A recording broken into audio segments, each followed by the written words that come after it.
कहानी की शुरुआत एक घायल लड़की से होती है जिसका नाम लिन है और वो बदसूरत मॉन्स्टर्स के एक झुंड से बचते बचते भाग रही है। भागते हुए वो सोचती है कि पता नहीं उसका छोटा भाई बीस्ट कोर हासिल कर पाया या नहीं, लेकिन इससे पहले कि वो कुछ और सोच पाए एक मॉन्स्टर उस पर कूदता है और उसे गिरा देता है। फिर सारे मॉन्स्टर्स उसे घेर लेते हैं और लगता है आज रात वो इनका खाना बन जाएगी। तभी जैसे ही एक मॉन्स्टर उसे काटने वाला होता है, एक भाला उड़कर आता है और मॉन्स्टर्स को पीछे हटा देता है। फिर हम देखते हैं कि कुछ योद्धाओं का एक ग्रुप बड़े बड़े भेड़ियों पर सवार होकर वहां पहुंचता है।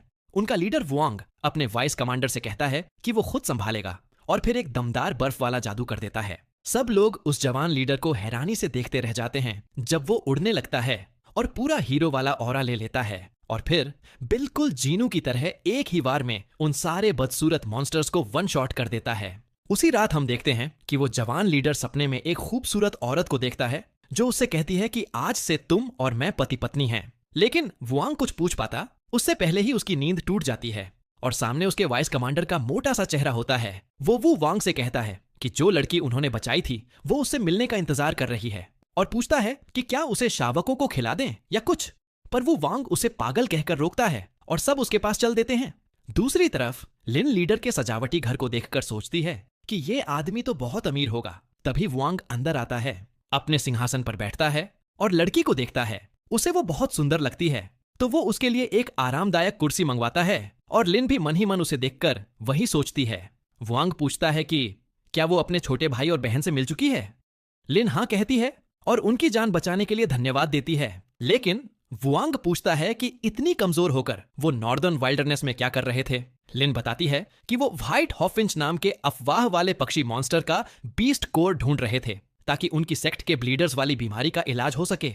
वुआंग कहता है कि उसके पास ऐसे कोर्स बहुत हैं और वो एक दे सकता है मगर मुफ्त में नहीं। वो कहता है कि 3 में से किसी एक को यहां रहकर उसके लिए 6 साल सेवा करनी होगी और बाकी 2 कोर लेकर जा सकते हैं। लिन थोड़ा सोचती है और कहती है कि वो उसकी मदद का बदला चुकाने के लिए खुद पीछे रह जाएगी।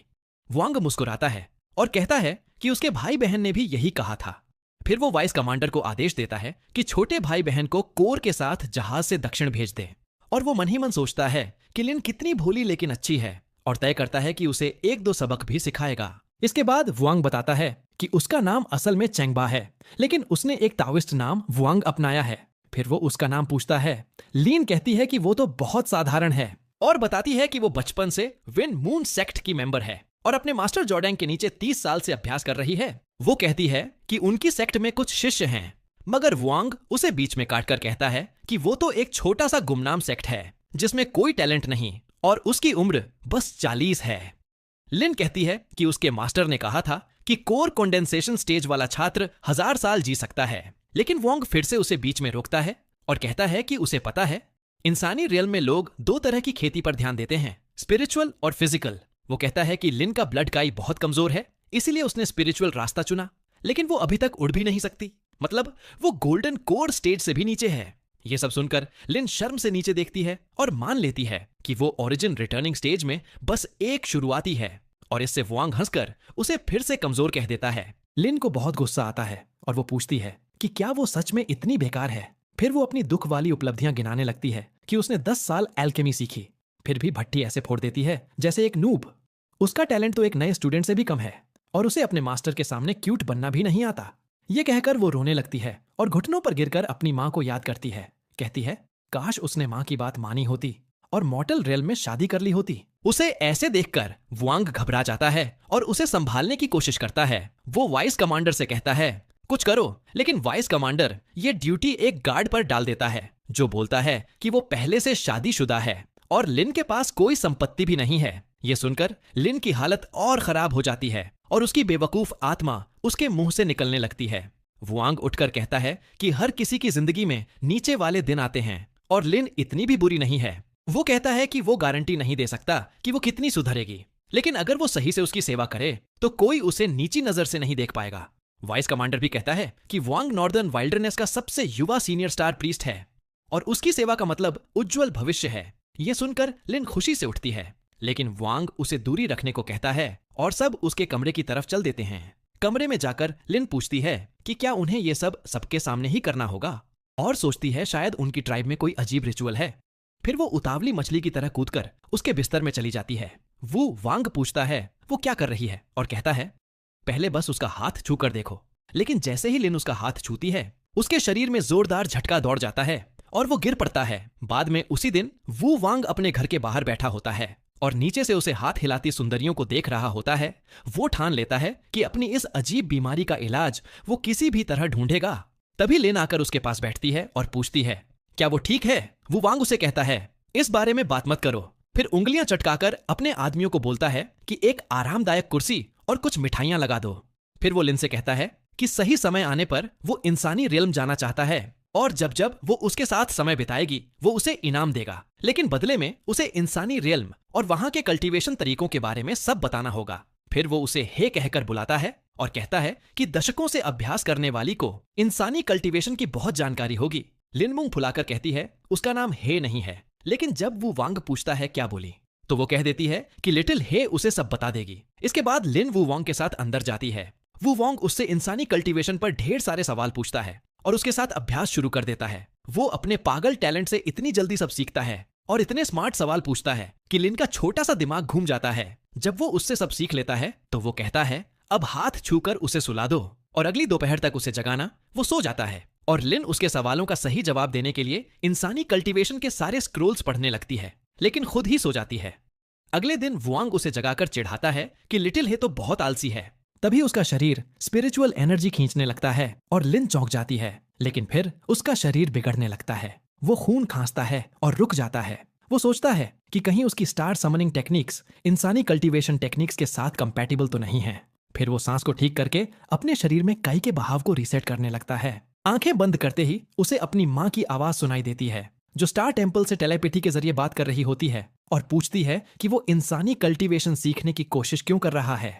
वांग जवाब देता है कि इससे उसकी जिंदगी लंबी हो सकती है और शायद बीमारी भी ठीक हो जाए। उसकी माँ चेतावनी देती है कि जिंदगी किस्मत से तय होती है और स्टारी लॉर्ड्स को यह पसंद नहीं आएगा कि वो बीच में दखल दे। लेकिन फिर वो कहती है कि उसे अफसोस है कि वो उसकी बीमारी ठीक नहीं कर पाई और उसे ट्रेनिंग जारी रखने देती है। वो उसे एक आर्टिफैक्ट देती है जो उसे स्टारी लॉर्ड की नजर से छुपाएगा और कहती है ट्रेनिंग में सावधान रहना। इसके बाद वांग होश में लौटता है और लिन से कहता है कि वो बाहर चलेंगे और उसकी दादी को टहलाने ले जाएंगे। और उसकी दादी सच में काफी चिल लेडी निकलती है। वो बताती है कि उसका पिता अभी भी लंबे बालों वाली ट्राइब के साथ कुछ मामलों में बिजी है। फिर वो कहती है कि आमतौर पर नए चीफ का पहला ट्रायल एक 300 साल पुराने थॉर्न बैक्ड बीस्ट से लड़ना होता है, लेकिन उसके पिता ने उसके पहले ट्रायल के लिए एक 1000 साल पुराना बीस्ट मंगवाया है। वांग कहता है कि वो उसके भले के लिए कर रहा है और दादी कहती है अच्छा है कि वो समझता है। दादी कहती है कि उसने कुछ आदमियों से चुपके से बीस्ट को घायल करने को कहा है ताकि उसके लिए आसान हो, क्योंकि वो उसका इकलौता पोता है और वो उसकी परवाह करती है। वो उसकी बीमारी के बारे में भी पूछती है और कि क्या इंसानी रेल्म से लाई औरत से कुछ फर्क पड़ा। वू वांग कहता है नहीं, मगर वादा करता है कि इलाज ढूंढेगा और दादी को ढेर सारे परपोते देने वाला सौदा भी पूरा करेगा। अगले दिन वांग नए चीफ के तौर पर अपने पहले ट्रायल के लिए तैयार होकर थॉर्न बैक्ड बीस्ट से लड़ने निकलता है। स्टेडियम में पहुंचकर दोनों एक दूसरे की तरफ टकराने के लिए दौड़ते हैं, लेकिन बस तभी एक शूटिंग स्टार उनके पास आ गिरता है और वो एक बहुत बड़ा मेमथ जैसा मॉन्स्टर निकलता है जिसे उसकी दादी स्टारी लॉर्ड्स की ब्लेसिंग कहती है। दूसरी तरफ हम वांग की माँ लेडी किंगसू को अपने मंदिर से बाहर निकलते देखते हैं कि वो परिवार की मदद करे, लेकिन एक दूसरा सीनियर सन प्रीस्ट उसे रोककर कहता है कि नॉर्दर्न वाइल्डरनेस के नियम के मुताबिक वो दखल नहीं दे सकती। बाकी प्रीस्ट भी उसे धैर्य रखने को कहते हैं क्योंकि उनका काम नॉर्दर्न वाइल्डरनेस के सारे क्लैंस के बीच बैलेंस बनाए रखना है। उधर बेयर हग ट्राइब में वो स्टार ब्लेसिंग मॉन्स्टर एक ज्वालामुखी जैसी दहाड़ मारता है और जमीन पर पैर पटकता है तो उसके पांव के नीचे से लावा फूट पड़ता है। उस बदसूरत मॉन्स्टर को देखकर लिन के पसीने छूट जाते हैं और वो समझ जाती है कि ये प्राचीन किताबों वाला आदमखोर बीस्ट जुआई है। वो कहती है कि इतने बड़े मॉन्स्टर की उम्र तो 10,000 साल होनी चाहिए और वो सोचती है कि ये यहाँ क्यों है, क्योंकि इंसानी रेल्म में इमॉर्टल्स ने इन्हें बहुत पहले मार दिया था। तभी वो मॉन्स्टर ज्वालामुखी मीटियोर स्ट्राइक छोड़ता है और गांव में आग लगा देता है। सब बहुत डर जाते हैं, लेकिन फिर वो वू वांग को आसमान में एक विशाल बर्फ वाला स्पेल तैयार करते देखते हैं। वो वाइस कमांडर से कहता है सबको बाहर निकालो और फिर एक बड़ा बर्फ का टुकड़ा मॉन्स्टर पर मारता है, लेकिन उस विशाल बीस्ट को लगभग कोई नुकसान नहीं होता। वू वांग हैरान रह जाता है, पर भागने की जगह वो उसे सामने से लेने का फैसला करता है और फ्रीजिंग गेल जुच्छू चलाता है, मगर मॉन्स्टर पलटकर लड़ने की जगह बस लोगों की निकासी पर ध्यान देता है और इससे वू वांग और ज्यादा गुस्सा हो जाता है। वो ऊपर उड़ता है और अपना सबसे मजबूत अटैक छोड़ने का मन बना लेता है और एक विशाल बर्फ का भाला बनाना शुरू कर देता है। इसी बीच लिन देखती है कि कुछ सनकी लोग जलते गांव के बीच में स्टार लेडी से प्रार्थना कर रहे हैं। वो पूछती है कि जब उनका चीफ अपनी जान जोखिम में डाल रहा है तब ये लोग क्या कर रहे हैं। वो लोग कहते हैं ये स्टार लेडी की ब्लेसिंग है और उन्हें आभार दिखाना है।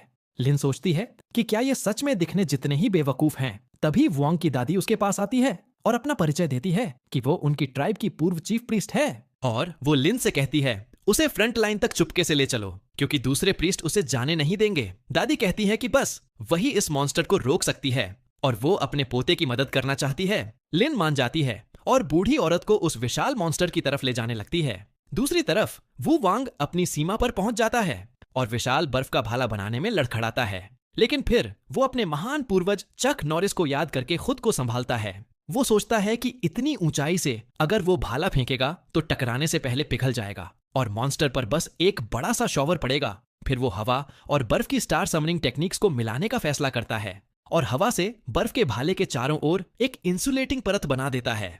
फिर वो आखिरी ताकत लगाकर वो विशाल भाला मॉन्स्टर पर फेंक देता है और उसी वक्त लिन दादी को मॉन्स्टर के सामने उतार देती है। दादी लिन से कहती है वुआंग से कहना कि वो उसकी मौत का बोझ अपने ऊपर न ले और नॉर्दर्न वाइल्डरनेस उसके महान टैलेंट के लिए बहुत छोटा है। फिर वो अपनी ओपी बूढ़ी दादी टेक्निक से अर्थ मैजिक का इस्तेमाल करके मॉन्स्टर को जकड़ देती है और इसी वजह से वू वांग का स्पेल सीधे बीच में लग जाता है और वो मॉन्स्टर को मोटी बर्फ और अर्थ एलिमेंट्स में दबाने में कामयाब हो जाते हैं। उस रात वू वांग अपनी दादी का अंतिम संस्कार करता है और लिन उसे दादी के आखिरी शब्द बताती है। ये सुनकर वू वांग बाहर भागता है, उड़कर मॉन्स्टर वाली जगह पहुंचता है और अपनी ताकत की कमी पर झुंझला जाता है। तभी उसे अपनी माँ की आवाज सुनाई देती है और वो स्पिरिचुअल रेल में उससे मिलने चला जाता है। उसकी माँ कहती है कि सन प्रीस्ट होने के नाते अगर किसी और ट्राइब के साथ भी ये होता तो वो वही करती, इसीलिए इस बार भी उसे नियम पर टिकना पड़ा। फिर वो पूछती है क्या उसे चोट लगी। वू वांग कहता है वो ठीक है, मगर दादी नहीं बची। वो अपनी माँ से स्टार ब्लेसिंग के बारे में पूछता है कि इसका मतलब क्या है। ये सुनकर माँ तय करती है कि अब सच बताने का समय आ गया है। वो समझाती है कि प्राचीन लॉर्ड्स की लड़ाई में स्टार लेडी का हेवनली पैलेस जीत रहा था और नॉर्दर्न वाइल्डरनेस उसकी जीत की ट्रॉफी बना। इसी वजह से बाकी 8 विल्डरनेस के लॉर्ड्स उनके इलाके पर हमला नहीं कर सकते। युद्ध के बाद स्टार लेडी अपनी चोटें भरने के लिए सो गई, लेकिन उसे डर था कि उसके आराम करते करते कोई उससे भी ताकतवर पैदा हो जाएगा। इसलिए उसने 7 सन प्रीस्ट बनाए और उन्हें स्टार समनिंग टेक्निक्स दे दी ताकि वो पूरे नॉर्दर्न वाइल्डरनेस को कंट्रोल कर सकें।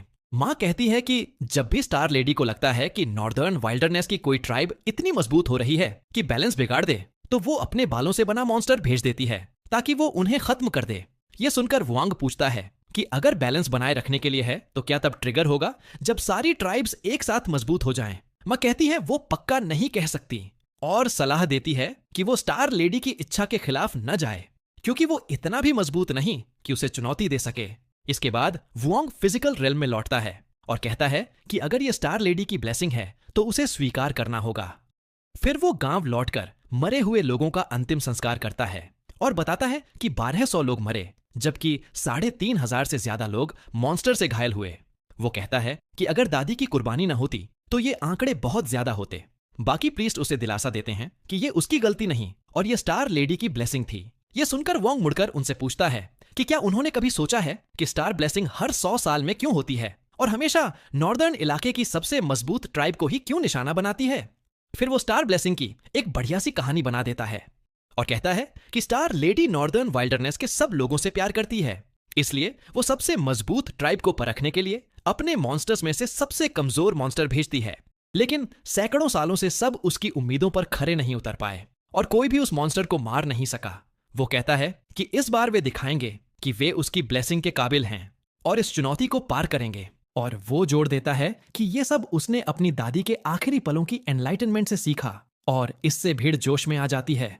उसी रात लिन वुआंग के टेंट में आती है और कहती है कि उसके भाषण का असर हुआ, सब मॉन्स्टर को गिराने के लिए उत्साहित हैं। वू वांग मुस्कुराता है, वाइस कमांडर को एक चिट्ठी देता है और कहता है इसे उसके पिता तक पहुंचाओ और उन ताकतवर क्लैंस को इकट्ठा करो जिनके पास सीनियर सन प्रीस्ट हैं और उनसे कहना कि अगर वो बेयर हग ट्राइब की मदद के लिए अपने सबसे मजबूत सैनिक भेजेंगे ताकि मॉन्स्टर को मार सकें, तो उन्हें जितने चाहें उतने विशाल क्रॉसबोज और एरोज मिलेंगे। फिर वो अपना डैगर मैप में गाड़ कर कहता है उसे ये नहीं फर्क पड़ता कि ये कैसी ब्लेसिंग है, लेकिन अगर ये उसके लोगों को नुकसान पहुंचाएगी तो वो इसे गिरा देगा। स्टार लेडी के मंदिर में हम वुआंग की मां को देखते हैं, जो दूसरे सन प्रीस्ट को पीछे धकेलकर अपने बेटे की मदद के लिए नीचे जाने की तैयारी कर रही होती है। तभी अचानक एक प्रीस्ट बहुत ज्यादा मजबूत हो जाता है और उस पर बाइंडिंग स्पेल डाल देता है। सब हैरान होते हैं कि वो इतना मजबूत कैसे हो गया, लेकिन क्वांगू स्पेल तोड़ देती है और कहती है कि स्टार लेडी की आधी सोई हुई इच्छा ने उस प्रीस्ट के शरीर पर कब्जा कर लिया है। फिर वो कहती है कि इस जीवन में उसने स्टार लेडी की पूजा चुनी है, लेकिन वो अपने परिवार की ज्यादा परवाह करती है और अपनी स्टार समनिंग टेक्निक से उस प्रीस्ट को जमा देती है। फिर वो सबको बताती है कि अब से वे नॉर्दर्न वाइल्डरनेस के साथ खड़े होंगे और पूरा सपोर्ट देंगे। अगले दिन हम बेयर हग ट्राइब के लीडर शिंग हान को देखते हैं, जो बाकी ट्राइब से आए सैनिकों को बताता है कि उसका बेटा वू वोंग इस लड़ाई को लीड करेगा। वू वोंग सबका धन्यवाद करता है, हालात समझाता है और फिर उन्हें स्टंट बीस्ट से लड़ने ले जाता है। शिंग हान तुरंत कूदकर बीस्ट के सिर पर स्ट्राइक करने की कोशिश करता है, लेकिन बीस्ट एक मीटियोर बुलाकर उसे मक्खी की तरह गिरा देता है।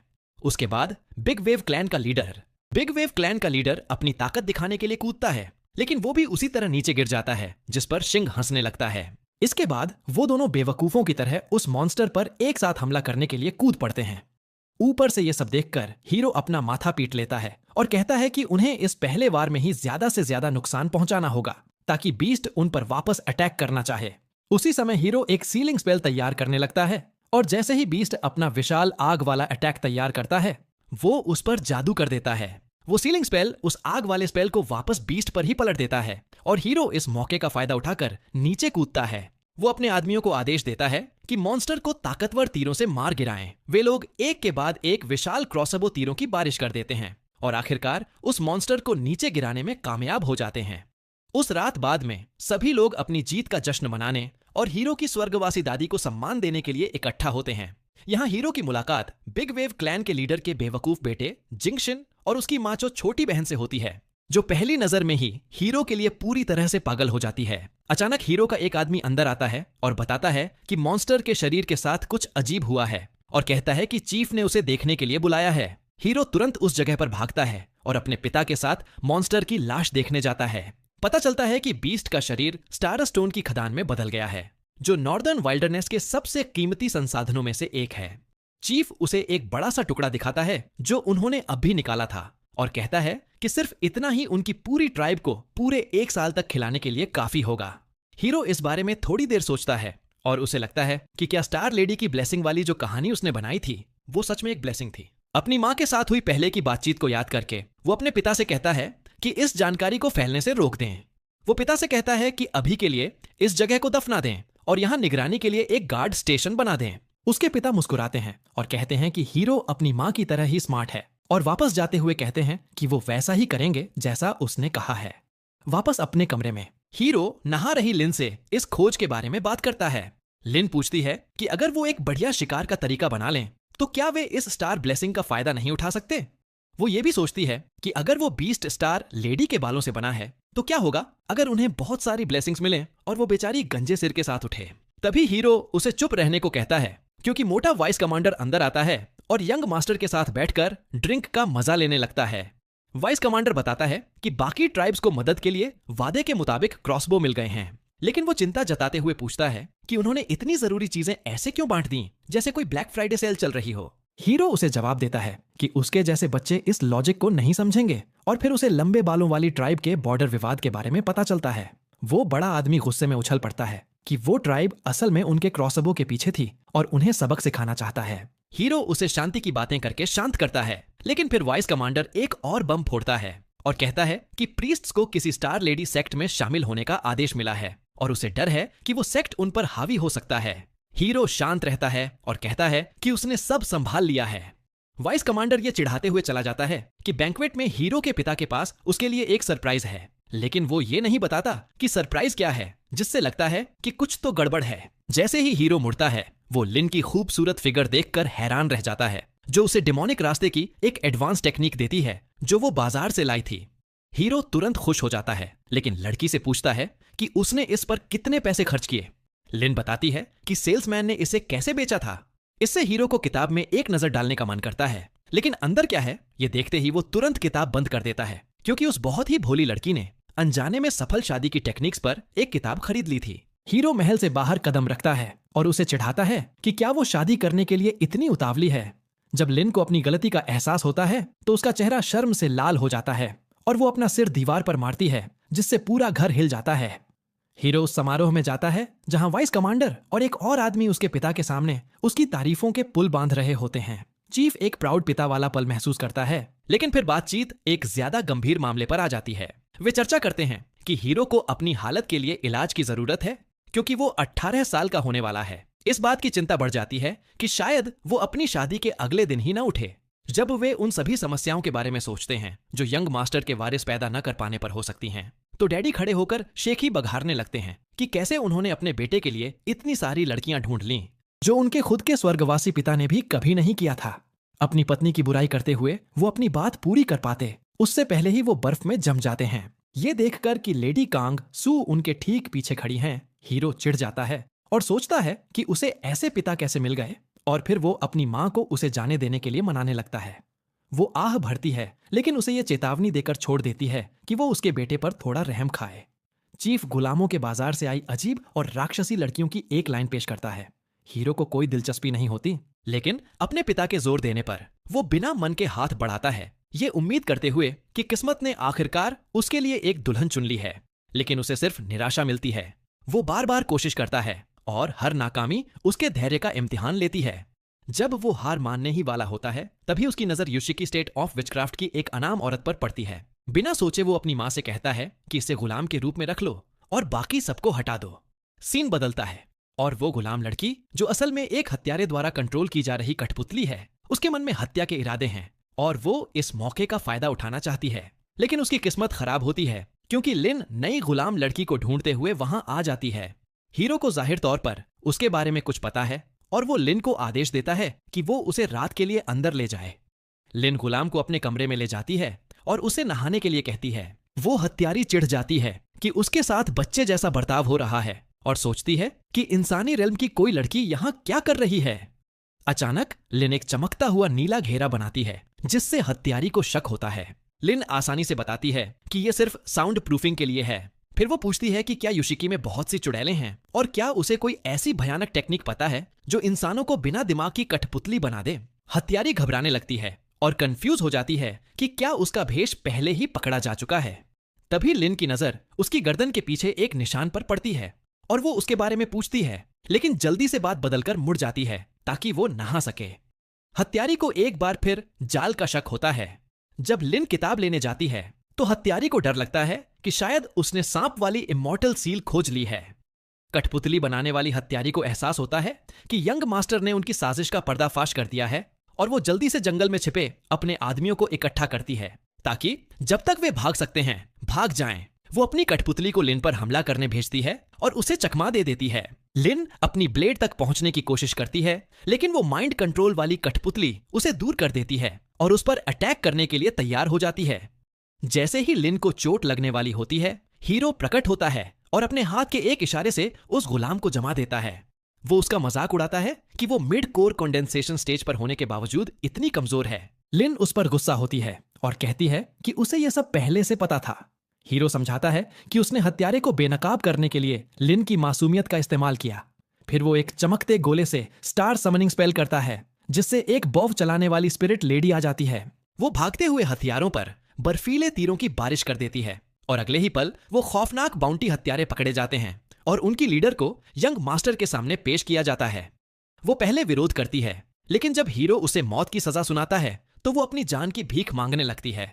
वो बताती है कि हत्या का आदेश वेस्ट वाइल्डरनेस ट्रेडिंग गिल्ड की लंबे बालों वाली ट्राइब ने दिया था और वो उसके लिए कुछ भी करने की कसम खाती है। ये सुनकर हीरो एक घमंडी मुस्कान देता है और पूछता है, वो कौन सी चीजें हैं जो तुम करने को तैयार हो। लेकिन जब वो एक अश्लील आंख मारकर जवाब देती है तो वो आदेश देता है कि इसे दूर ले जाओ और कहता है कि वो ऐसे कामों के लिए बहुत नेक है और अपनी बीमारी के बिना भी वो इतना नीचे नहीं गिरेगा। बाद में वो अपने वाइस कमांडर को धीरे से ये झूठी खबर फैलाने को कहता है कि चुड़ैल को उसने नहीं बल्कि उसकी माँ ने पकड़ा है। फिर वो लंबे बालों वाली ट्राइब को हराने के लिए सारे क्लैंस को एकजुट करने का सुझाव देता है और हर किसी को इलाके का बराबर हिस्सा देने का वादा करता है। सीन बदलता है और हीरो एक बार फिर खुद को उसी सपनों की दुनिया में फंसा पाता है जहां वही रहस्यमयी औरत उसे अपना पति बुलाती है। वो उसे कसकर गले लगाती है और फिर एक वैम्पायर की तरह उसकी गर्दन में अपने दांत गड़ा देती है। फिर वो ये अजीब सी बात कहकर गायब हो जाती है कि उसे ज्यादा समय नहीं लगेगा। यंग मास्टर घबराकर जाग जाता है और उसे एहसास होता है कि वो बाजार की तरफ जाने वाली एक बग्घी में है। उसके चेहरे पर बेचैनी छा जाती है और वो सोचता है कि क्या उसकी बीमारी उस सपनों वाली औरत या उसके श्राप से जुड़ी है। अपनी मंजिल के करीब पहुंचकर वो सबको पीछे रहने का आदेश देता है ताकि वो अकेले बाजार का मुआयना कर सके। वाइस कमांडर और लिन चिंता जताते हैं, लेकिन वो उनसे कहता है कि फिक्र न करें। जगह के करीब पहुंचने पर हीरो खुद को एक बदबूदार आम आदमी के भेष में ढाल लेता है। वो अपने ऊपर कुछ शराब गिरा लेता है और लिन से कुछ स्प्रिट कोर्स मांगकर उन्हें पीछे छोड़ देता है और आदेश देता है कि उसके पीछे न आएं। बाजार पहुंचकर हीरो खाने पीने का ऑर्डर देता है और फिर बाहर लोगों की एक भीड़ देखता है। उनमें से लिंग नाम की एक औरत का ध्यान उसकी तरफ जाता है और जैसे ही उनकी आंखें मिलती हैं, वो सोचता है कि क्या ये वही दुल्हन है जो उसके सपने में आई थी। उसका खाना तभी आता है जब पास ही ह्यूमन कल्टीवेटर्स का एक ग्रुप बैठा होता है जो बेरहक क्लैन जाने की बात कर रहे होते हैं। उनकी बातें छुपकर सुनते हुए वो उन्हें मास्टर जुडम नाम के एक आदमी का जिक्र करते सुनता है जो नाम उसे कुछ जाना पहचाना लगता है। जब उनकी तेज बातचीत जारी रहती है तो उसे एहसास होता है कि जोंग कभी उसकी लिटिल हे लिन का पुराना मास्टर था। वो इंसान इस बात पर भी बहस करते हैं कि क्या वो यंग मास्टर यानी हीरो सच में इतना बुरा है और क्या उसे सबक सिखाना चाहिए। तभी एक उड़ने वाली गाड़ी पर एक आदमी आता है और शिकायत करता है कि उसे पीछे छोड़ दिया गया। वो ग्रुप उसे पूरी तरह से अनदेखा कर देता है, जिससे हीरो को लगता है कि वो कोई बहिष्कृत इंसान है। वो दिखावेबाज आदमी अपना नाम जिमो बताता है और आराम से हीरो के बगल में बैठकर उसका खाना शेयर करने को कहता है।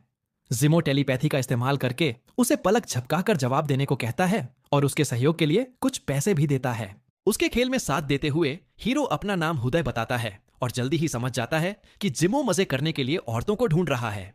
इससे पहले कि जिमो कुछ और पूछ सके, हीरो अचानक जोर से चिल्लाता है कि वो लड़कियां ढूंढने में उसकी मदद नहीं कर सकता और उस आदमी की बेशर्मी को सबके सामने उजागर कर देता है। आसपास के सब लोग गुस्सा हो जाते हैं और जिमो से कहते हैं कि वो मजे करने के लिए खुद ही कहीं जाए, जबकि वे अपना मुख्य काम करेंगे। जिमो कहता है कि वो अपने शौक को उनके काम के बीच नहीं आने देगा, लेकिन सब लोग उसे छोड़कर चले जाते हैं और टेलीपोर्ट हो जाते हैं। ये सब देखकर हीरो भी अपने महल वापस जाने का फैसला करता है।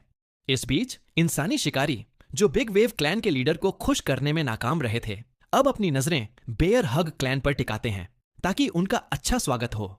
लिन अपने मास्टर जुडोंग को देखती है और दौड़कर उसे गले लगा लेती है और हीरो की तारीफों के पुल बांधती है कि वो उसकी कितनी परवाह करता है। जुडोंग का एक शिष्य हीरो पर आरोप लगाता है कि उसने उस पर कोई प्यार की पोषण दवा इस्तेमाल की है, लेकिन मास्टर इस बात को खारिज कर देते हैं और कहते हैं कि हीरो एक सज्जन इंसान लगता है। उसका असली चरित्र खुद परखने के लिए ग्रुप उससे मिलने का फैसला करता है। उन्हें इस बात का अंदाजा नहीं होता कि हीरो पहले से ही उनका इंतजार कर रहा है और चुपचाप उनके आने पर नजर रखे हुए हैं और वो भांप लेता है कि उनमें से एक कुछ संदिग्ध हरकत कर रहा है। इसके बाद इंसानी रियल्म से आए मेहमान हीरो के महल में प्रवेश करते हैं। लेडी लिंग अंदर आती है और उसके पैरों के नीचे फूलों का असर खिल उठता है। ठरकी जिमो निराश दिखता है क्योंकि उसे वहां कोई स्थानीय औरत नहीं दिखती, जबकि बाकी लोग महल की भव्यता और उसके गार्ड्स की ताकत के बारे में फुसफुसाते हैं। वे अंदाजा लगाते हैं कि हीरो को अपनी तरफ करने में वे कितने खुशकिस्मत होंगे, लेकिन लिंग उनकी फुसफुसाहट को रोक देती है। इस बीच जिस शिष्य ने हीरो का अपमान किया था उसे वाइस कमांडर और कुछ अन्य लोग घेर कर धमकाते हैं। हीरो अपने मेहमानों से पूछता है कि वे क्यों आए हैं और जिमो फॉर्मल होकर बताता है कि उनका कोई बुरा इरादा नहीं है और वे बस दोस्ती के लिए आए हैं। यंग मास्टर मजाकिया अंदाज में जिमो को याद दिलाता है कि कैसे वो औरतों की तलाश कर रहा था और उसे चौंका देता है। जिमो हीरो को हुदाई के रूप में पहचान लेता है और पूछता है कि वो भेष में क्यों था। हीरो आराम से जवाब देता है कि वो बस खेल रहा था और माफी मांगता है अगर इससे उसे बुरा लगा हो। लिंग उसके इस रवैये से हैरान होती है क्योंकि उसे हीरो का एक अलग ही रूप देखने को मिलता है। दोनों पक्ष औपचारिक रूप से अपना परिचय देते हैं और जिम्मो लेडी लिंग को हेवनली फेरी सेक्ट की प्रोडिजी बताता है जो इतनी जल्दी अचीवमेंट्स कर रही है। जिम्मो फिर विजिट का कारण बताता है कि वे हेवनली पैलेस के खिलाफ वॉर के लिए रिफाइनिंग मटेरियल डिस्काउंट पर चाहते हैं। डिस्काउंट देने की बजाय हीरो कंपेंसेशन डिमांड करता है और कहता है कि नॉर्थ वाइल्डरनेस को स्टार लेडी प्रोटेक्ट करती है। लिंग उसकी अथॉरिटी चैलेंज करती है लेकिन हीरो का वॉइस कमांडर कंफर्म करता है कि पूरा कंट्रोल हीरो के पास है और माँ की ग्रेटनेस की तारीफ करता है। सवाल वापस लिंक पर करता है कि उसे कौन सीक्रेटली प्रोटेक्ट करता है। वह डिनाई करती है, लेकिन जिम्मो ओरिगामी रिलीज करके उनके गार्डियन को एक्सपोज कर देता है। गेस्ट्स जाते समय लिन हीरो से पूछती है कि ऑफर क्यों रिजेक्ट किया। हीरो एक्सप्लेन करता है कि ट्रस्ट कमाने से पहले उन्हें टेस्ट पास करना होगा। वह अपना प्लान भी शेयर करता है कि मिनरल कंसोर्टियम बनाएगा ताकि मेजर क्लैंस में माइनिंग प्राइस यूनिफाई हो जाए। हालांकि वॉइस कमांडर इतना स्टबर्न है कि समझ नहीं पाता। हीरो लिन से पूछता है कि उसके मास्टर क्यों नहीं आए और उसे चॉइस देता है कि उसके साथ जाना चाहे तो जा सकती है। लिन डिक्लाइन करती है, कहती है कि वादा किया समय तक रहेगी और मास्टर हीरो से पर्सनली मिलकर थैंक करना चाहते हैं। बाद में वॉइस कमांडर कहीं से लौटता है और गिरे हुए आदमी को देखता है। दौड़कर जाता है तो जिम्मो अनकॉन्शियस मिलता है और हीरो के पास ले जाता है। डॉक्टर बुलाया जाता है, लेकिन वह जिम्मो के घावों को केचप की तरह सूंघता है। हीरो डांटने पर आखिरकार हील करता है। जिम्मो जागते ही हीरो पूछता है, क्या हुआ? परवर्ट वार्न करता है कि नॉर्थ वाइल्डरनेस को उनकी फाइट में इन्वॉल्व नहीं होना चाहिए, वरना ड्रैग डाउन हो जाएंगे। जिम्मो अपनी स्टोरी बताता है कि वे नॉर्थ वाइल्डरनेस में गए, जहां अनटेम्ड बीस्ट्स इकट्ठा होते हैं। ट्रायल उन्हें ब्लड फॉरेस्ट में 1000 ईयर ओल्ड बीस्ट के टेरिटरी में ले गई। अपनी स्ट्रेंथ ओवर एस्टिमेट करके अनल्की टोड मॉन्स्टर से अम्बुश हो गए। लेडी लिंक खतरे में थी तो उनका सीनियर इंटरवीन करके बीस्ट को ब्लास्ट कर दिया, लेकिन बीस्ट इतना टफ था कि डिफीट नहीं हो पाया। आखिरकार उन्हें भागना पड़ा। वांग लिन जो पहले हीरो के सोल्जर्स द्वारा बुलीड हुआ था, उसकी ट्रेजिक फेट हो गई। जिम्मो मुश्किल से बच पाया। हीरो बाहर जाता है, जिम्मो को रेस्ट करने देता है, लेकिन परवर्ट चुपके से निकल जाता है। ह्यूमन रियल्म वापस जाने की प्लानिंग करता है। वह हीरो को लाइफ सेव करने का रिपे देना चाहता है, लेकिन क्लैन की लेडी से मिलने का अफसोस है। जाने से पहले हीरो उसे पकड़ लेता है और अपने अलाई से कांटेक्ट का तरीका पूछता है। मदद ऑफर करता है। एम्बेरस्ड जिम्मो रिंग देता है, जिसमें closet full of women's clothes निकलते हैं। वह अजीब ढंग से कहता है कि गिफ्ट्स थे। हीरो मुस्कुराता है और उसे स्पेशल लेदर स्कर्ट्स देता है और कन्विंस करता है कि रुक कर एलाइज की मदद करे। वे सेट ऑफ करते हैं। रास्ते में हीरो अलग हो जाता है। जिम्मो को लेडी लिंक ढूंढने को कहता है। वह वाइस कमांडर के साथ साइड से अप्रोच करता है। जिन जिम्मो झील के पास दौड़ता है और लेडी लिंक को जमीन पर लेटी देखता है। ईरी शांति से शक होता है कि शायद उन्हें लुभाने का बेट रखा गया है। सोचता है कि हीरो अभी तक क्यों नहीं आया, लेकिन फिर उसका सीनियर लेडी यिन घायल वांग लिन को लेकर आती है, जिसका गोल्डन कोर डिस्ट्रॉय हो चुका है। जिम्मो और यिन लेडी लिंक को रिट्रीव करके जाने का फैसला करते हैं, लेकिन जैसे ही अप्रोच करते हैं, हीरो अचानक ब्लेड पॉइंट करके आ जाता है। वे समझते हैं कि हीरो उसे हर्ट करने वाला है, लेकिन इससे पहले वाइस कमांडर आकर यिन और जिम्मो को अलग कर देता है। जिम्मो को अपनी साइड खींच लेता है। हीरो पूछता है कि यिन ने जिम्मो की जगह वांग को क्यों प्रोटेक्ट किया और इस ट्रिप का असली मोटिव एक्सपोज कर देता है। वह बताता है कि यिन ने खुद यह प्लॉट किया था जिम्मो के क्लैन में फेवर पाने के लिए और वांग लिन को हीरो बनाकर उसका इन्फ्लुएंस बढ़ाना चाहती थी। यिन कहती है कि अच्छी स्टोरी है, अब समय वेस्ट न करें, बियर हग क्लैन वापस चलें, लेकिन हीरो उसे रोकता है और वांग लिन पर स्टार समनिंग टेक्निक यूज करता है। कहता है कि वह अपने हाउस में इन्फिल्ट्रेटर्स को अलाउ नहीं करता और वांग लिन के अंदर छिपे शैडो सेवेज बीस्ट ऑरा को बाहर खींच लेता है। वाइस कमांडर को हंट डाउन करने को कहता है, फिर यिन की तरफ मुड़ता है। यह सब देख यिन बहुत गुस्सा हो जाती है और अपनी ओल्ड ग्रैनी ऑरा भी अनलीश कर देती है। जिम्मो हीरो को वार्न करता है कि यिन इमॉर्टल जैसी स्ट्रांग है, लेकिन हीरो कहता है कि कोई फर्क नहीं पड़ता, जिससे जिम्मो सरप्राइज हो जाता है। वह सोचता है कि हीरो ट्रू ऑरा फार्मर है जैसे जिन्वू।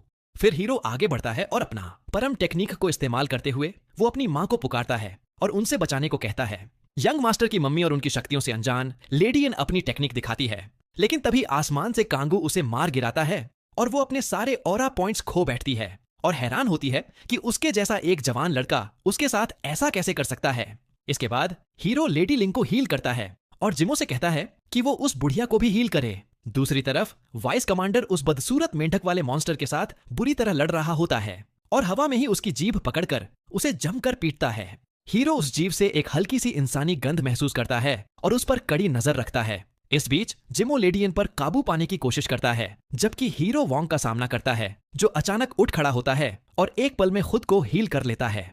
वॉन्ग हीरो पर जासूस होने का आरोप लगाता है और डार्क शक्तियों का इस्तेमाल करके सींगों वाले एक डिमोनिक बीस्ट में बदल जाता है। वो खून की एक बूंद पीने की कोशिश करता है, लेकिन हीरो उसके साथ खेलता है जब तक कि वो जमीन पर नहीं गिर जाती। अपने पिता का तोहफा खोने से गुस्साया वांग उसे मारने की कसम खाता है, लेकिन जवाब में हीरो पहले ही 600 गोले तैयार कर चुका होता है। वो मेंढक वाला मॉन्स्टर उम्मीद से ज्यादा कमजोर निकलता है और उसे जल्दी ही निपटा दिया जाता है। जैसे ही वांग गिरता है, जिमो उस बुढ़िया को कॉलर से घसीटते हुए वापस लौटता है। लिंग होश में आती है, लेकिन इससे पहले कि वो हीरो को धन्यवाद दे पाती, वो मेंढक के अवशेषों से भीग जाती है और फिर से बेहोश हो जाती है। वापस हीरो के डोमेन में वो इस बात पर बहस करता है कि वो लड़की नहाने के बाद बाहर क्यों नहीं आ रही।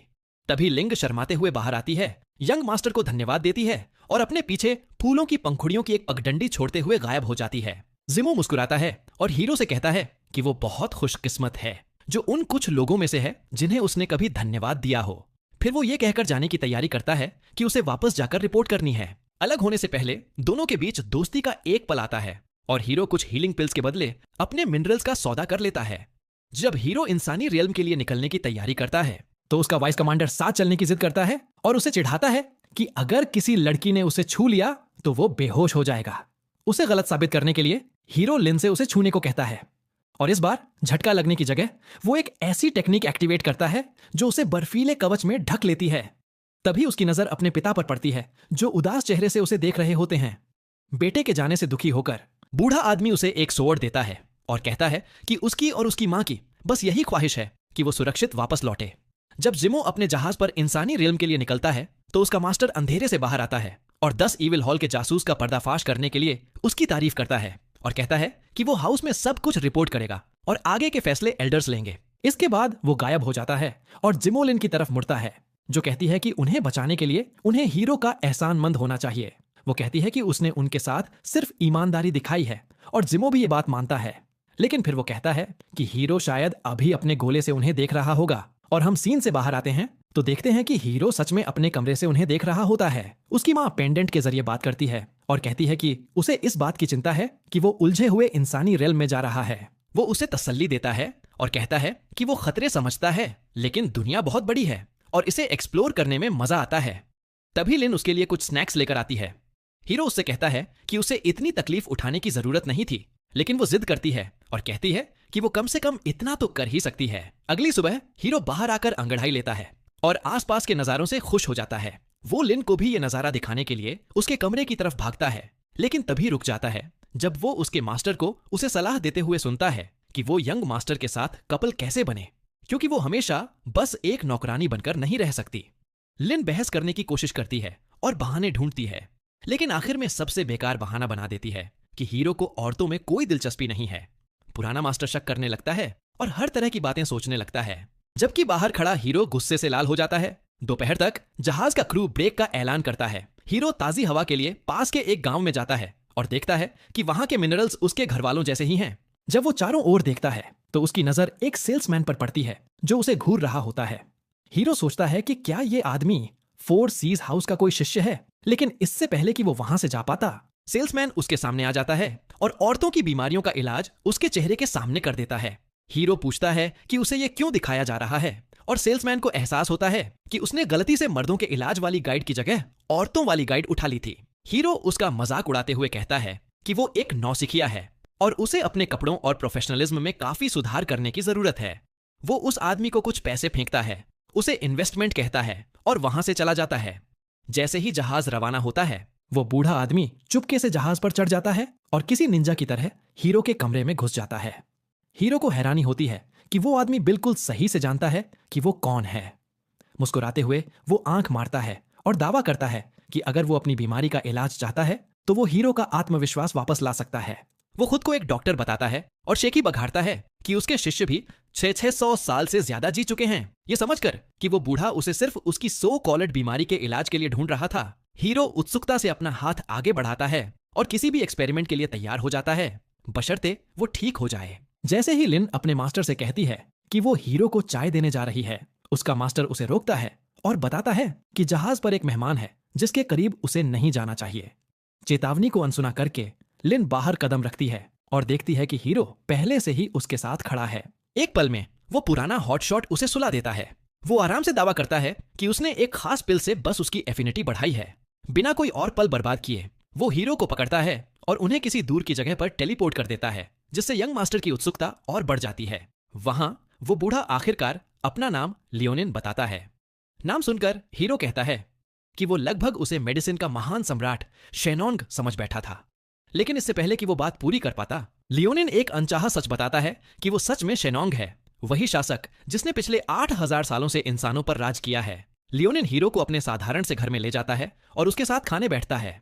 वो समझाता है कि उसकी ये अजीब बीमारी इमॉर्टल्स की प्राचीन लड़ाई से जुड़ी है, इसलिए इसका इलाज मुश्किल है, लेकिन वो बताता है कि उसे एक ऐसी कल्टीवेशन टेक्निक पता है जिसे 9वें लेवल तक मास्टर करने पर उसकी बीमारी अपने आप ठीक हो जाएगी। यह सुनकर हीरो की आंखें खुशी से चमक उठती हैं और वो उत्सुकता से उस टेक्निक के बारे में पूछता है और पहले से ही शादी के सपने देखने लगता है। वो बूढ़ा उसे डराने की कोशिश करता है और चेतावनी देता है कि इसे मास्टर करने से वो अगला सम्राट बन सकता है, लेकिन हीरो बेपरवाह रहता है और उसे भरोसा होता है कि वो कुछ भी संभाल सकता है।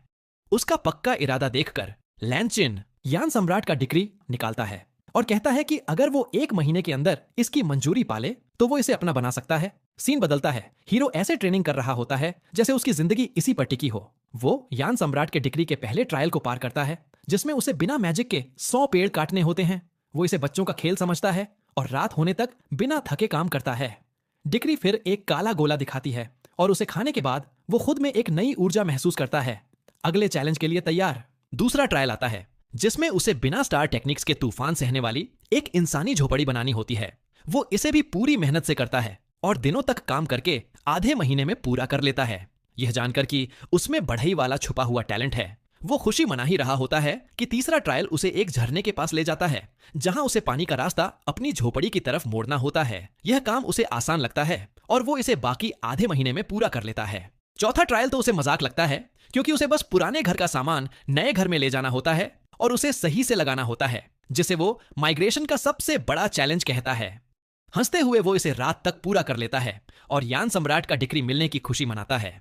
जैसे ही वो काम खत्म करता है, एक पुराना लकड़ी का बक्सा खुल जाता है और उसका सामान बिखर जाता है।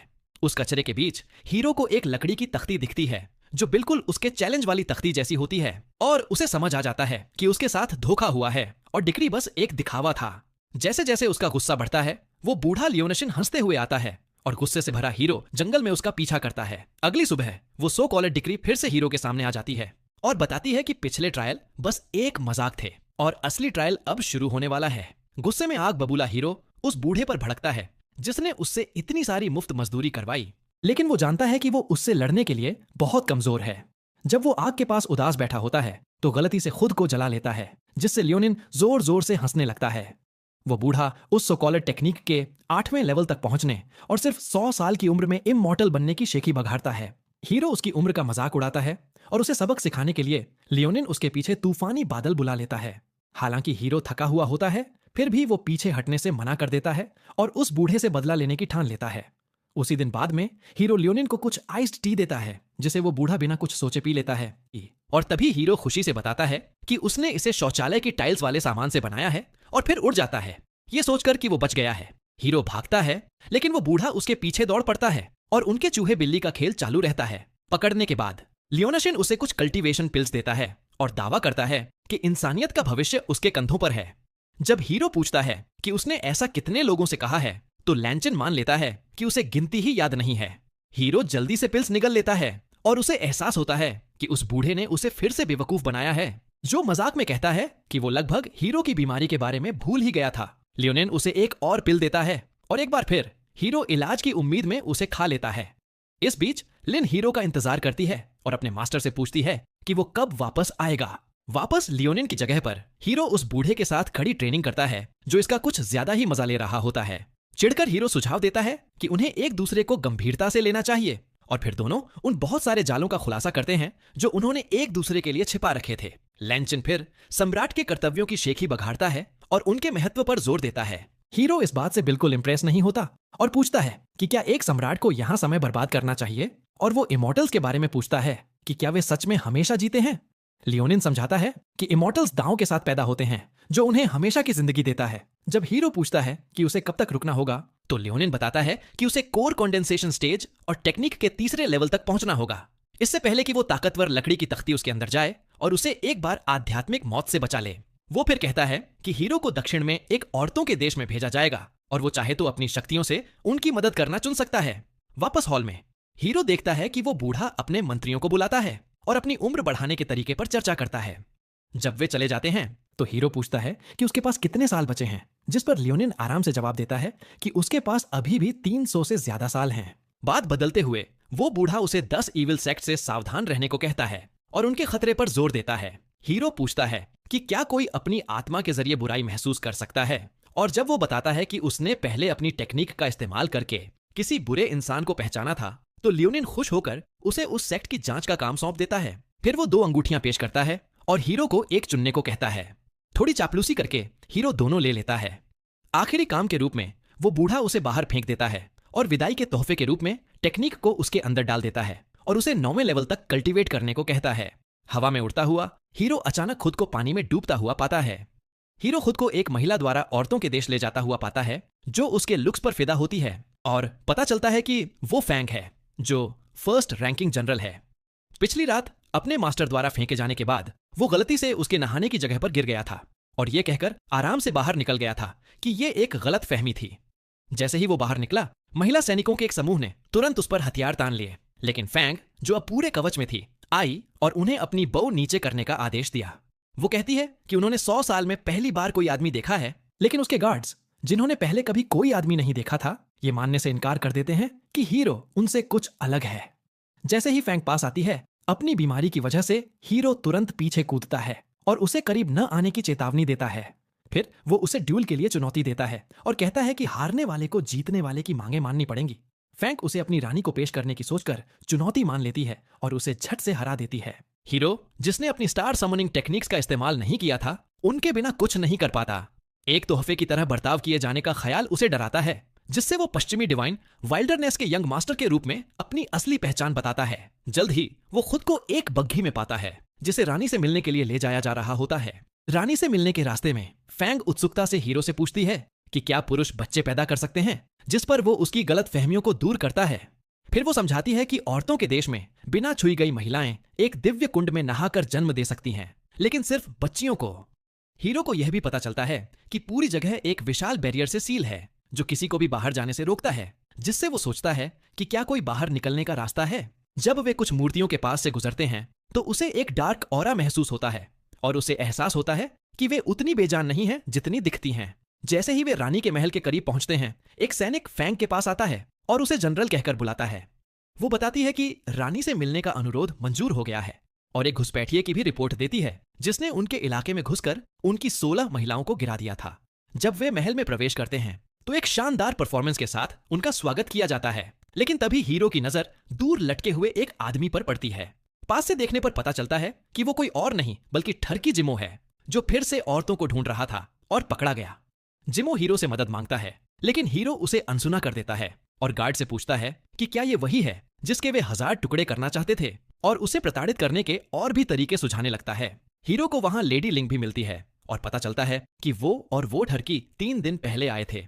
यह जानकर कि जिमो ने सिर्फ 2 दिनों में इतनी तबाही मचाई है, वो उनसे कहता है कि वे उसके साथ जो चाहें करें, जबकि वो ठरकी अपनी जान की भीख मांगता रहता है। यह जानने के लिए उत्सुक होकर कि सैनिक ने उसे कैसे पकड़ लिया, हीरो पूछता है और पता चलता है कि उसे गंभीर अपराध करते हुए रंगे हाथों पकड़ा गया था। उसे शक होता है कि उस सैनिक के लिए इतने मजबूत इंसान को इतनी आसानी से पकड़ लेना कुछ अजीब है। महिलाएं जिमो को जांच के लिए ले जाने का फैसला करती हैं। इस बीच वे हीरो का गर्मजोशी से स्वागत करती हैं और उसे एक डिवाइन दूत बुलाती है। सीन बदलता है, यंग मास्टर से दरबार की अध्यक्षता करने और जिमो की किस्मत का फैसला करने को कहा जाता है। हीरो के आदेश पर जिमो अपनी तरफ की कहानी बताता है और दावा करता है कि प्रधानमंत्री की हवेली ले जाए जाने के बाद उसने शराब पी ली थी। उसे एक गाने वाली महिला ले गई थी और जब वो उठा तो उसके कपड़े लगभग नहीं थे। वो जोर देकर कहता है कि उसने कोई अपराध नहीं किया है। जब पीड़ित महिलाएं गवाही देती हैं तो ऐसा लगने लगता है कि जिमो सच कह रहा है। उनमें से एक अपराधी की पीठ पर एक निशान देखने की बात करती है और जब जिमो से अपनी पीठ दिखाने को कहा जाता है तो पता चलता है कि वो सच में बस एक मासूम ठरकी है। यह जानकर कि उनके देश में एक तीसरा आदमी भी है, हीरो प्रधानमंत्री को बताता है, जो तुरंत देश को सील करने का आदेश देती है। जिमो को आखिरकार मुक्त कर दिया जाता है और जैसे ही उसकी जंजीरें उतरती हैं, उसकी ताकत वापस आ जाती है और वो तुरंत जनरल को लड़ाई के लिए चुनौती देता है। जैसे ही बैटल शुरू होती है, हीरो को कुछ अजीब लगता है और वो लिंग को चेतावनी देता है कि उसके पीछे वाला गार्ड संदिग्ध लग रहा है। लिंग तुरंत उस भेष का पर्दाफाश करती है और पता चलता है कि वो कोई और नहीं बल्कि खुद रानी थी। प्रधानमंत्री सफाई मांगती है, लेकिन रानी बस उसे अगले दिन महल में आने को कहती है। रात होने पर फैंग के साथ बैटल के बाद हीरो जिमो के घावों का इलाज करता है। लिंग भी वहां आती है और तीनों औरतों के देश में अपने होने की वजहों पर चर्चा करते हैं। हीरो अपनी स्थिति के बारे में थोड़ा बताता है, लेकिन बूढ़े लियोनशिन वाले हिस्से को चालाकी से छुपा लेता है और फिर अपने कमरे में चला जाता है। बाद में जब हीरो जिमो की जासूसी कर रहा होता है, रानी अचानक प्रकट होती है।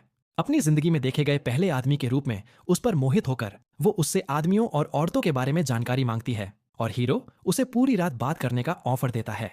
जैसे ही उनकी बातचीत शुरू होती है, दरवाजे पर दस्तक उसे रानी को अलमारी में छिपाने पर मजबूर कर देती है। लिंग अंदर आती है और शिकायत करती है कि वो उसे ठीक से धन्यवाद नहीं दे पाई, लेकिन एक और दस्तक उसे भी छिपने पर मजबूर कर देती है। फिर प्रधानमंत्री अंदर आती है, लेकिन जब एक और दस्तक होती है तो वो भी छिपने पर मजबूर हो जाती है। हालांकि इस बार हीरो का पेंडेंट चमकने लगता है, क्योंकि उसकी माँ उसे खतरे की चेतावनी देती है, जिससे वो एक स्पेल कास्ट करता है जो दरवाजे को धमाके से खोल देता है। तभी सीन उस हत्यारे की तरफ जाता है जिसका नाम गान है, जो जिमो के खिलाफ अपने मिशन के लिए एक टॉवर के ऊपर से अपने फैमिलियर जादुई साथी के जरिए जासूसी कर रहा होता है। पता चलता है कि वही था जिसने उस बेचारे आदमी को नशीली दवा दी थी और उसे अनगिनत महिलाओं पर हमला करने वाले के रूप में फंसाया था।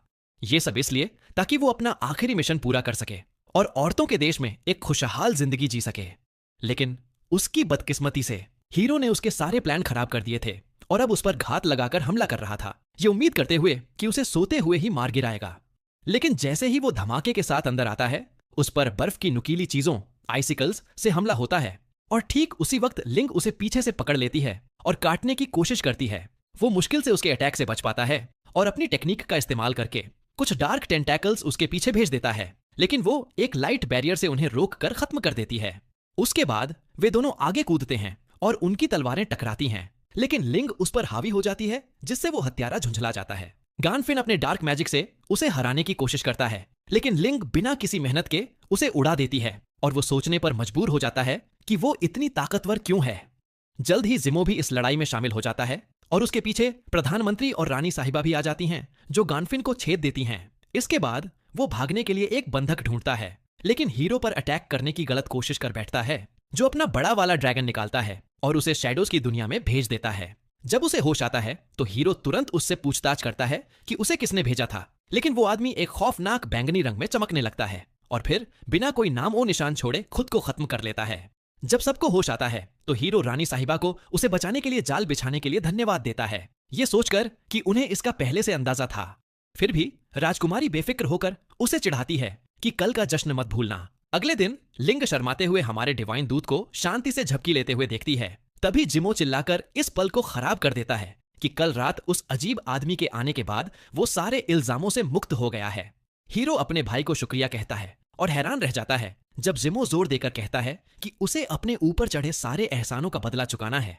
निकलने के बाद जिमो अचानक हीरो से पूछता है कि क्या वो ओवरसीज हाउस में शामिल होना चाहेगा, जिससे हमारे हीरो को याद आता है कि ये उन 2 सेक्ट्स में से एक है जिसके बारे में उसके मास्टर ने चेतावनी दी थी, इसलिए वो उससे शामिल होने की कोई ठोस वजह पूछता है। जिमो बकवास करने लगता है कि ये एक डिडी पार्टी से भी ज्यादा नामचीन है, लेकिन फिर भी कोई ठोस वजह नहीं दे पाता। आखिरकार वो बताता है कि एल्डर्स उसे यान सम्राट का डिग्री हासिल करने वाले उम्मीदवार के रूप में आगे कर सकते हैं, जिससे हीरो को समझ आ जाता है कि ये काफी खास चीज है, लेकिन वो इसे ठुकरा देता है क्योंकि वो उस नामचीन हाउस के लिए अपने क्लैन को नहीं छोड़ सकता। पूरे रास्ते बातें करते हुए वे औरतों के देश पहुंचते हैं, जहां हीरो और लिंग का भव्य स्वागत होता है, जबकि जिमो की एंट्री से उनका मूड खराब हो जाता है। जब हीरो यह समझने में उलझा होता है कि वहां उसके मिशन का मकसद क्या है, तो जिमो का ध्यान प्रेगनेंसी कुंड की तरफ जाता है और वो प्रीस्ट्स पर गंदी नजर डालता है।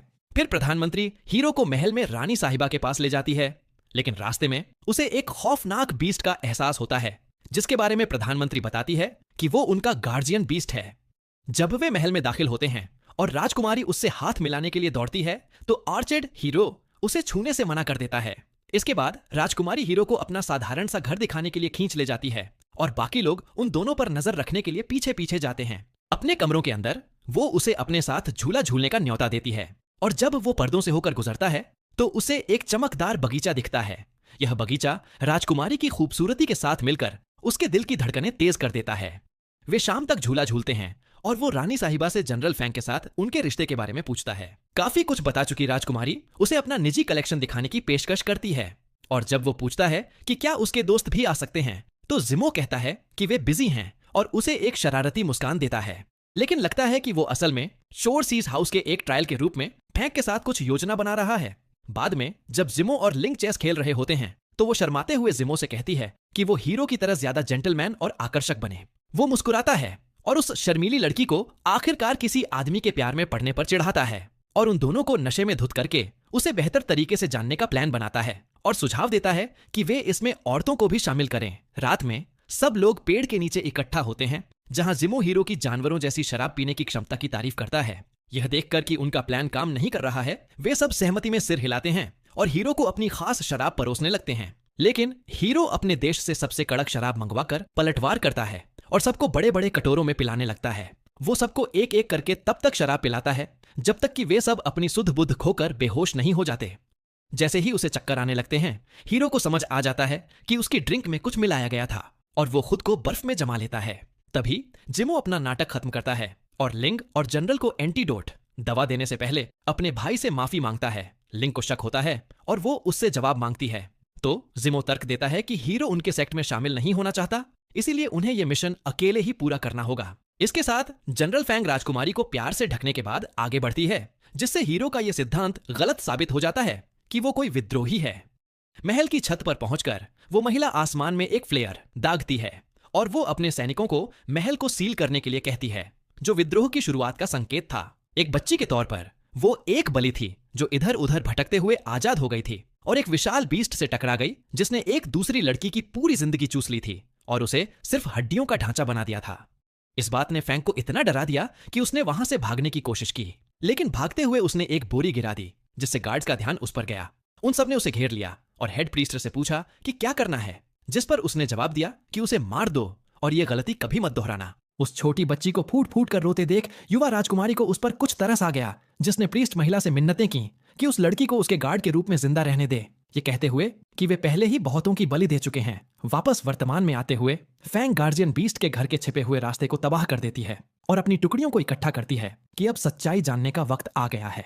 वो अपनी टुकड़ी के साथ सीढ़ियों से नीचे जाती है और जिमो और लिंग उसके पीछे पीछे जाते हैं, जबकि हीरो अभी भी अपने बर्फ के घेरे में बंद है और रानी के खिलाफ जाने के फैंग के इरादों का पता लगाने की कोशिश कर रहा है। फैंग एक ऐसे कमरे में पहुंचती है जहां वो एक बड़ा सा घंटा बजाती है जो सारी बलियों को बुला लेता है, यह बताने के बाद कि उन्हें कभी ना कभी बाहर की दुनिया देखने के झूठे वादे किए गए थे। फैंग प्रेगनेंसी कुंड की तरफ बढ़ती है और बताती है कि देवी ने उन्हें छोड़ दिया है और उनकी रक्षा के लिए एक खूंखार गार्जियन मॉन्स्टर छोड़ गई है जिसे बलियों की जरूरत होती है, जिसका अंदाजा हीरो ने भी लगा लिया था। जब वो अपने पीछे आ रहे गार्ड से बचकर भागता है तो जिमो और लिंग मॉन्स्टर के कमरे का रास्ता साफ कर देते हैं, जहां एक प्रीस्ट जनरल फैंग से पूछती है कि वो वहां क्या कर रही है। गुस्से से आगा बबूला होकर फैंग चिल्लाती है कि ये देश इंसानी जानों के बदले जिंदा है और रानियों ने इस सच्चाई को बहुत लंबे समय तक छिपा कर रखा है।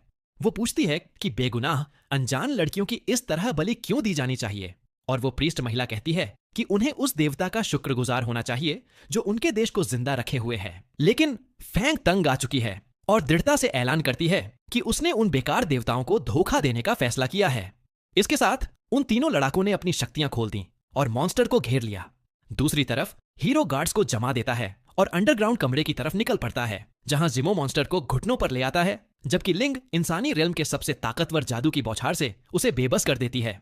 लेकिन गार्जियन बीस्ट पर कोई असर नहीं होता और जब वो उसे उड़ा देता है तो जनरल अपना सबसे ताकतवर वॉर तैयार करती है और एक आखिरी बलि वाला फिनिशर वॉर देने के लिए तैयार हो जाती है। लेकिन कहीं से भी जमीन से बर्फ की विशाल कीलें निकलती हैं और हीरो पूछता है कि क्या उन्हें मरने का शौक है। इसके साथ वो उन्हें लेक्चर देता है कि किसी भी बड़े बीस्ट को हमेशा पहले बेबस करना चाहिए और अपने बर्फीले गोलों का इस्तेमाल करके उसके सारे अंगों को जमा देता है। ये देखकर सैनिक पूछते हैं कि फैंग ने शुरू से ही हीरो को मॉन्स्टर को खत्म करने के लिए क्यों नहीं कहा, और उसका छोटा सा दिमाग ये सब समझने में नाकाम रहता है। तो जिमो कहता है कि उसका भाई काफी मजबूत है। तभी लिंग अपनी फेरी फ्लूट जादुई बांसुरी का इस्तेमाल करके हीरो को इतना ताकतवर बना देती है कि वो लगभग बोइंग 737 की तरह क्रैश हो जाता है। उसे अपनी तरफ इतनी प्यारी सी मुस्कान देते हुए देखकर जिमो को जलन होने लगती है, क्योंकि उसने कभी उसका जादू अनुभव नहीं किया था। हीरो उस गार्जियन बीस्ट को तब तक भूनता है जब तक कि वो अचानक अपनी पूंछ से लाल रोशनी नहीं निकालता। जिमो हीरो को चेतावनी देता है कि ये आत्मा को तबाह करने वाला स्पेल है, लेकिन वो सामने से इसका सामना करने का नाटक करता है और फिर पीछे से आकर विशाल कीलों से मॉन्स्टर को छेद देता है। इसके बाद जैसे ही फैंग बीस्ट को खत्म करने के लिए लपकती है, हीरो उस गुस्सैल औरत को शांत होने को कहता है। वो कहता है कि औरतों के देश की किस्मत चुनने से पहले उसे सच सामने लाना चाहिए। वो जोर से पूछता है कि क्या वो अपने साथियों को कुछ बताना भूल गई है, लेकिन फैंग मजाक उड़ाते हुए एक और झूठ बोल देती है। तो हीरो बताता है कि सिर्फ रानी और प्रधानमंत्री को ही पता है कि वो मॉन्स्टर उनके देश का कोर है जो उस विशाल बैरियर को बनाए हुए है। गार्ड्स तुरंत अपनी जनरल की बातों पर शक करने लगते हैं और जब वो उनका जवाब देने से इनकार कर देती है तो हीरो खुलासा करता है कि बैरियर के ठीक बाहर की 108 मूर्तियों में खून के प्यासे बीस्ट छिपे हैं जो बैरियर के गिरते ही उनके देश को तबाह कर देंगे।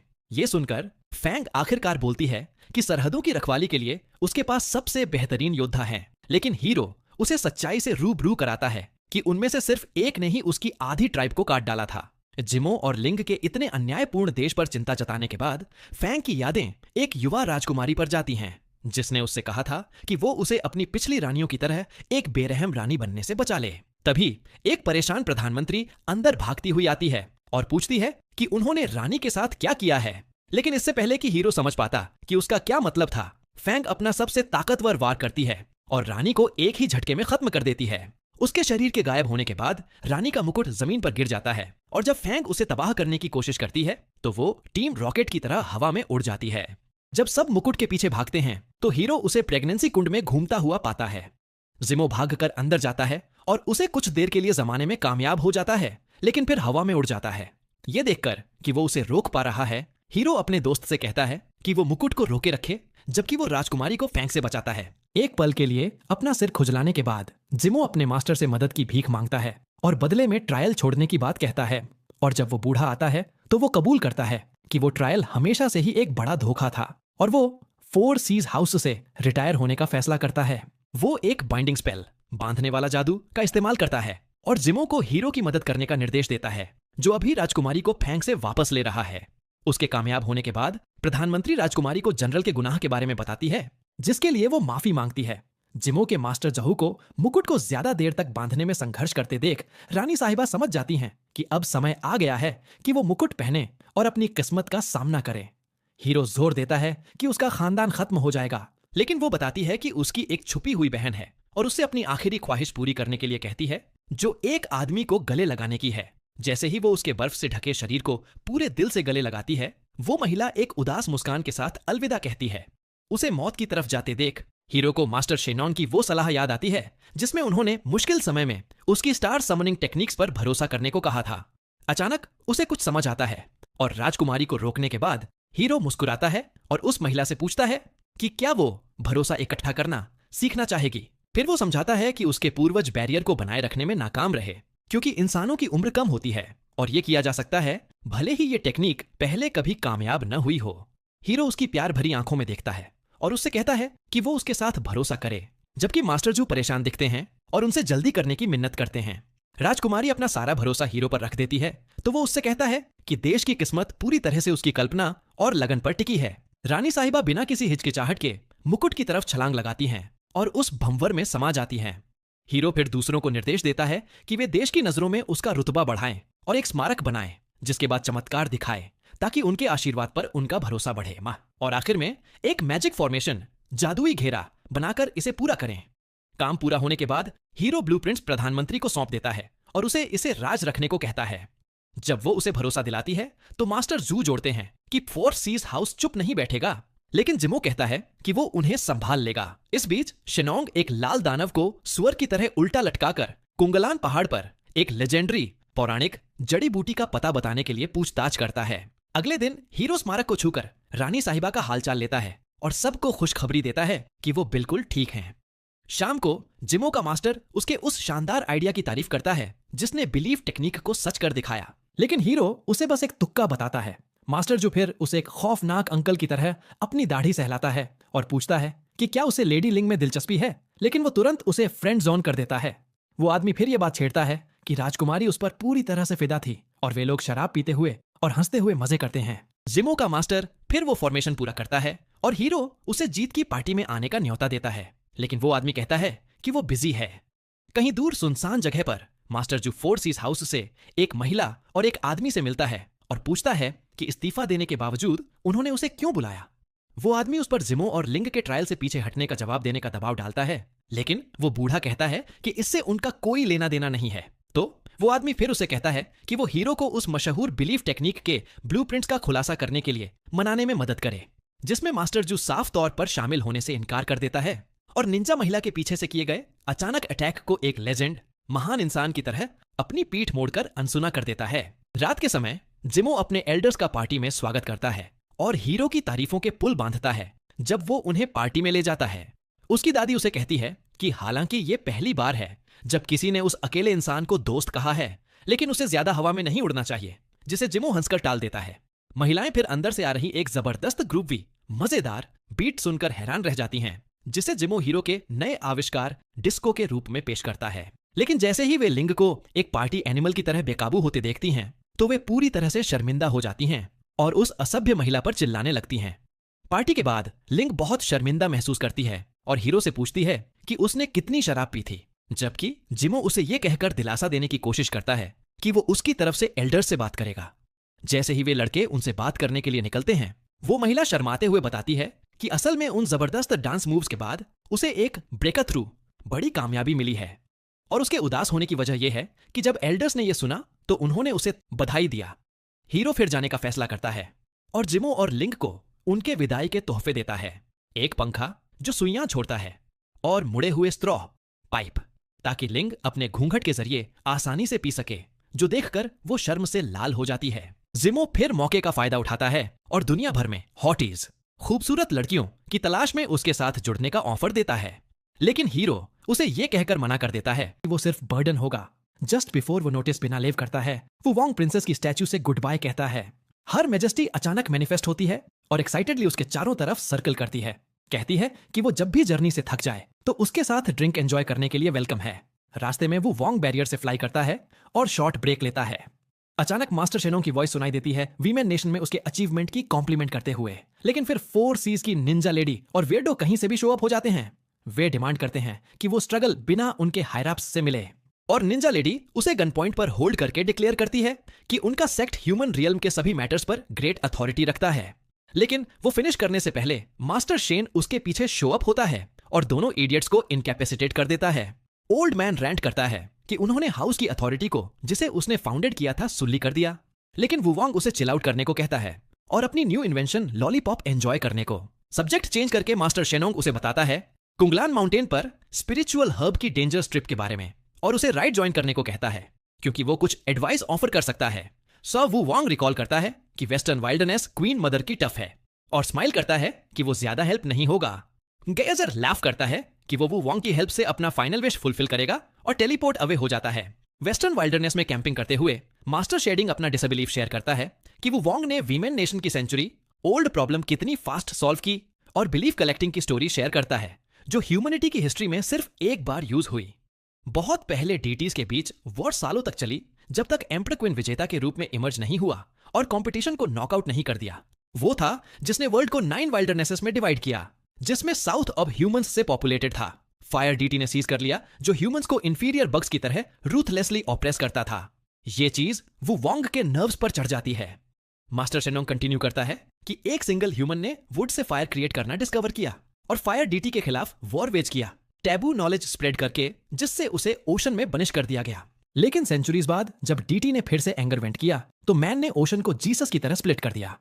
और जब फायर डीटी उसे बग की तरह स्क्विश करने की कोशिश करता है, जीसस उसे ब्लास्ट से फ्लाइंग कर देता है। ग्रेसफुल ह्यूमन फिर उसे जोजो कैरेक्टर की तरह अप्रोच करता है और डीटीज रूल को वंस एंड फॉर ऑनल एंड कर देता है।